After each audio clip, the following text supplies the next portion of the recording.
Assalamualaikum warahmatullahi wabarakatuh. Perkenalkan, nama saya Dewi Samnotul Amalia dari Prodi Manajemen Pendidikan Islam UIN Sunan Ampel, Surabaya. Di sini saya akan menjelaskan materi tentang teknik penulisan karya ilmiah. Sebelum itu, tahu nggak sih apa pengertian dari karya ilmiah? Baik, saya akan menjelaskan pengertian terlebih dahulu. Karya ilmiah merupakan karya tulis yang disusun berdasarkan karangan, pernyataan, atau gagasan orang lain yang menyajikan data dan fakta hasil penelitian atau pengkajian. Ditulis menurut metode dan sistematika yang baik dan dapat dipertanggungjawabkan. Ciri-ciri karya ilmiah yang pertama logis, yaitu suatu ide yang disampaikan sesuai dengan logika, benar menurut penalaran dan masuk akal. Yang kedua, sistematis, yaitu teratur menurut sistem sehingga membentuk suatu sistem yang berarti secara utuh, menyeluruh, terpadu. Objektif, yaitu sesuai dengan keadaan yang sebenarnya tanpa dipengaruhi pendapat atau pandangan pribadi. Selanjutnya, etis, yaitu sesuai dengan asas perilaku atau etika yang disepakati secara umum. Selanjutnya yaitu jenis-jenis karya ilmiah. Yang pertama yaitu laporan. Laporan adalah bentuk karangan yang berisi rekaman kegiatan tentang sesuatu yang sedang dikerjakan, diteliti atau diamati, dan mengandung saran-saran. Yang kedua, paper atau makalah. Paper atau makalah ditulis oleh peserta didik sehubungan dengan tugas dalam bidang studi tertentu.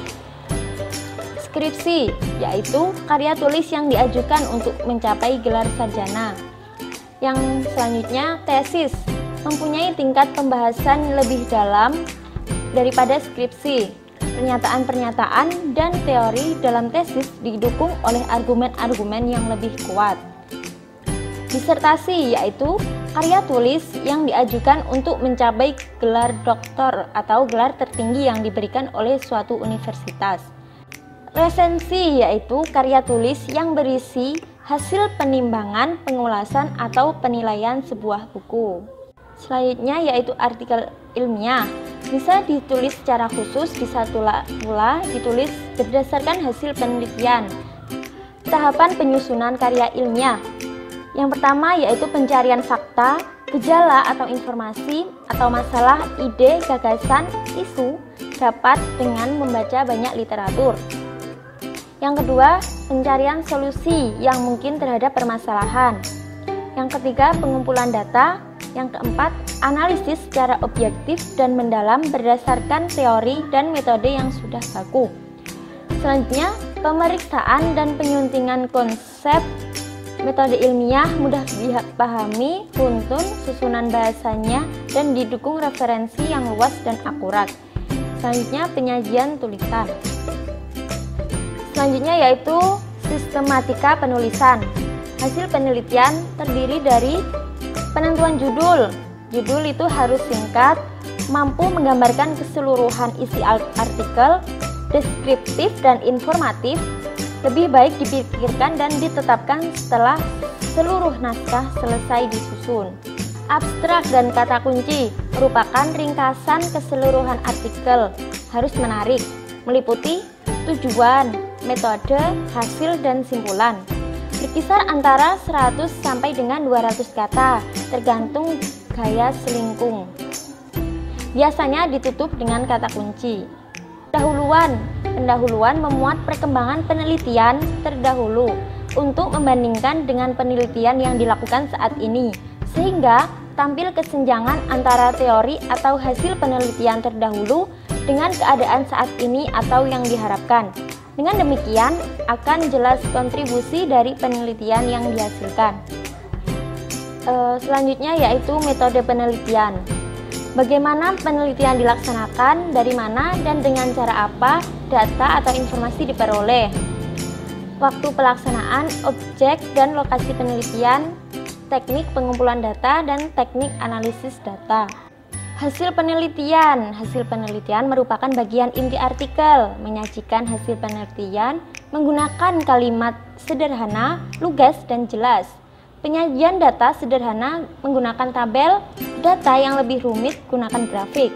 Sajikan Dimulai dari hasil utama, diikuti hasil pendukung. Jangan mengulangi menulis angka yang telah ditulis pada tabel dalam teks. Laporkan data perwakilan dan bukan data mentah. Selanjutnya pembahasan. Pembahasan berisi penjelasan apa arti hasil dan implikasinya untuk kajian masa depan. Tidak mengulangi apa yang telah dipaparkan dalam kajian pustaka atau hasil. Hubungkan hasilnya dengan pertanyaan yang diajukan di bagian pendahuluan. Pembahasan merupakan diskusi dari hasil penelitian, apakah hasil sesuai tujuan atau teori. Sebaiknya mempunyai alur yang sistematis. Jangan membahas suatu aspek secara berulang-ulang. Kesimpulan dan saran. Kesimpulan merupakan jawaban dari permasalahan, menyajikan ringkasan dari uraian hasil dan pembahasan. Untuk menghindari spekulasi, sebaiknya berdasarkan fakta yang ditemukan dalam hasil dan pembahasan.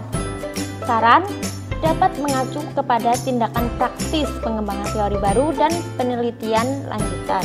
Harus berkaitan dengan pelaksanaan atau hasil penelitian. Penutup, berisi simpulan dan saran jika ada saran. Simpulan merupakan jawaban permasalahan yang dikemukakan dalam pendahuluan. Mengutip dengan cara mengupas hasil karya orang lain tanpa menyebutkan sumbernya. Pilih literatur primer dan mutakhir yang terbit sekurang-kurangnya dalam 5-10 tahun terakhir. Hati-hati menggunakan acuan dari internet yang tidak jelas. Sekian yang dapat saya sampaikan, semoga bermanfaat. Terima kasih dan mohon maaf.